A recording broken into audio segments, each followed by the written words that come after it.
Morning. We're continuing the halachot of basar b'chalav. We have a very interesting case now. Let's say a person is within his 6 hours of meat and dairy, and without realizing, he wasn't paying attention, he made a bacha on something dairy. Now we have two options in front of us. You're going to either taste the dairy item in the middle of your 6 hours, or you're going to have to lose the blessing that you made. Likewise, he brings many similar cases. For example, before Abdallah, a person decided to make a blessing on something. We know that you cannot eat before Abdallah. The only thing you can have is water. And the only thing writes, if you're sick or old, you could have tea, but you're not allowed to eat anything. Let's say a person made a bachana on a food item before Abdallah. He has two options again. He either has to taste the food or lose the bacha. Same thing before Kiddush on Shabbat. The person, before he made Kiddush, made a bacha on something. You're either going to have the tasting before Kiddush, which is an isul, you're not allowed to taste anything more Kiddush, even water, or you're going to lose the bacha. On a fast day, you wake up on a fast day, every fast day except for Yom Kippur. Every D'Rabbanan fast day, you wake up without realizing you make a bacha on something. Oh, it's a fast. Now you have two options. Either you're going to taste, or you're going to lose your bacha. She says, really, this is talui.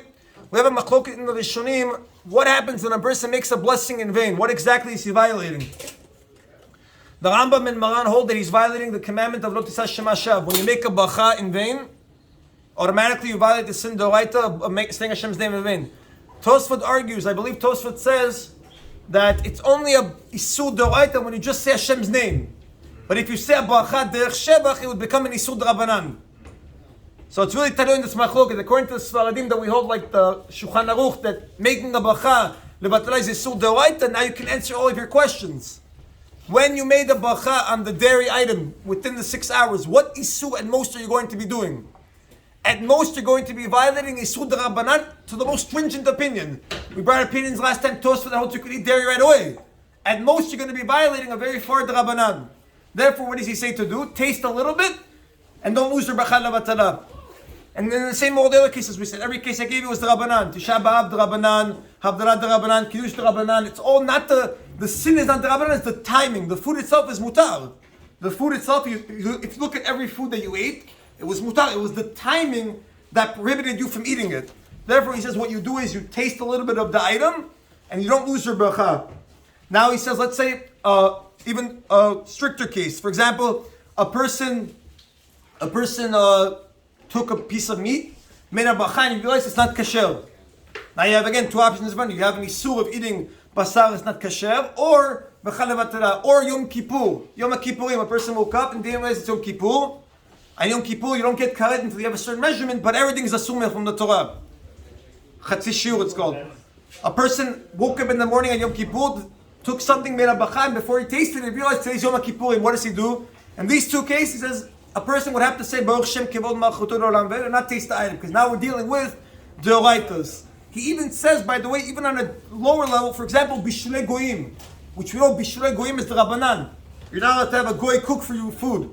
Now let's say your nanny made food for herself. Your nanny made herself eggs in your house. You came downstairs, she goes, oh, I have breakfast if you want. I'll make myself afterwards. You take it and you make a bacha. You realize, oh, I can't eat that food. She made it for herself. She turned on the fire herself. She made the eggs for herself. And now you realize, I either have to make a bacha levatala, or I'm going to taste that food. He says, say Baruch Shem Kevod Malchuto Olam V'ed. Don't taste that food. Even in Nisurei D'Rabbanan, don't taste the food. You're going to have to say a Baruch Shem. That's why it's very important to know. People ask, why do I have to know what's the right and what's the Rabbanan? Especially on Shabbat. People say, it's a sur. Very important to know what the case is, because then when you ask a question, halacha, we have to know what we're dealing with. If it's the right, we're going to be strict a lot of times. If it's the Rabbanan, we're going to be lenient a lot of times. You have to exactly know the case you're dealing with. Another halacha, he says, very interesting, there's a discussion in the Rishonim. We know that we can't eat dairy after we eat basar, or off, within 6 hours. How about something called tafshir shel basar? What's tafshir shel basar? Tafshir shel basar is you cook something with meat. You cook something, you cooked rice with meat. If I eat the rice now, do I have to wait 6 hours? Or is it only when I eat the meat? He brings a discussion actually. The Bet Yosef says, the Maran Shulchan Aruch writes that technically after tafshir shel basar, a person does not have to wait. But when you look in the Bet Yosef, he writes that he was just saying what the halacha was supposed to be. But the minhag and the Am Yisrael, the minhag is that we wait 6 hours after everything. Even tafshir shel basar, he's going to say, even shuman, even shemen, let's say. You cooked an egg in the fat of meat. Even that, he says, you're going to have to wait 6 hours. Even though technically the halakha should have been after tafshir shel basar, we should have not waited 6 hours. Minhag nafutz ba'am Yisrael is we wait 6 hours after everything. V'nifrot gedo. We do not breach the fence.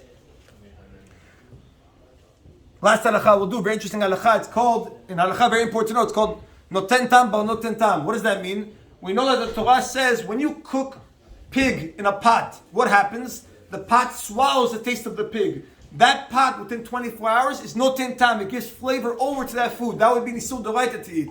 Tam kikas. You cooked pig in a pot, and now you cooked rice in that pot. After you cleaned it, that rice tastes like pig. But how he says, what do we do by basar b'chalav? Very interesting. Let's say I took a meat pot and I cooked meat in it, and now I cleaned it very, very well. A machvat, when you make eggs, right? I cleaned it very, very well. Now I cooked eggs in it. Can I eat that egg with cheese? He says, Sfaradim, we can eat that egg with cheese. Why? You have to wait 24 hours for No, even within 24 hoten. Why? It's called noten tam bal noten. What does that mean? The meat that you cooked gave over tam to the pot. Okay. The egg that you cooked, the pot gave it to the egg. That's already very weak. So now when you eat that egg with dairy, that's mutar. He writes, even for Sfaradim, it's even mutar to do this lechatchila, but the pot has to be clean. If it would be 24 hours, it'd already be pagum. Midrabanan, it's midoraita, you could do whatever you want with that pot. Midoraita, you could take a pot that you cook pig in, wait 24 hours, and use it for whatever you want. It's only drabanan. Even if it's ben yomo, even if it's within 24 hours, you take your meat machvat, you cleaned very well, you cook something in it, you can eat it with dairy. You can't cook dairy in it, but you cook something in it and eat it with dairy. It's called noten tam bal noten tam. Very interesting halakha. And he says, especially you're not going to have to wait 6 hours to cook fish in that pot, right? In the meat pot, you're not going to have to wait 6 hours because again, the tam that it gave over to the fish and that you're eating afterwards is much weaker. I'm sorry? Weak, exactly. That's what he says. להלכה מותר לטגן ביצה במחבת בשרי כדי לאכול הביצה עם הגבינה. You're allowed to cook an egg in a meat machvat, in a meat frying pan, as long as the pan is clean, and then purposely eat it with cheese, even though you're going to do that. According to Sfaradim, that is mutar. Baruch Adonai Le'olam. Amen.